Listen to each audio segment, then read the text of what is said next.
Sammy J. At kay Mr. Ernesto Madriaga and family. Kasama mo yan to. Kasama mo ito, Kuya Sammy J. Dyan sa Panay Island.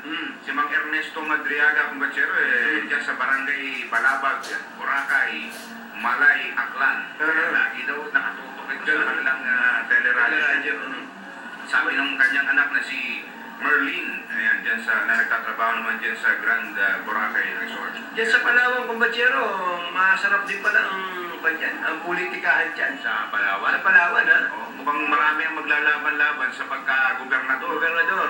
Gobernador rin dyan, si Joel Reyes Subel. Hindi, Joel Reyes lang, kumbatsero. Wala bang Subel? Wala Subel, small time lang yun. Hindi mayaman yun.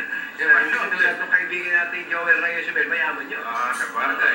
So, si Governor Joel Reyes, meron pang, mukhang may isa pang May isa pa. lalaban siya. Tapos siya inalabanan ng isang congressman. Si Abe. Si Habe Mitra.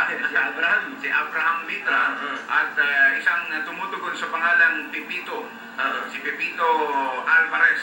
Yan sa Palawan. Meron pa yan isa. Meron pa isa. May isa pang lalaban. Maganda magiging laban yan, ha?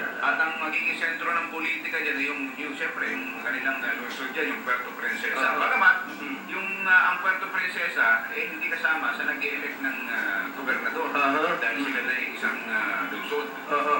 Ganun ba? Sila may nakahiwalay talaga. Hindi kasama bumoboto sa Palawan yan. Hindi, kaya ang dapat, kung ikaw kakandidatong gobernador, dapat hindi ka sa hindi ka rehistrado doon sa Puerto Princesa.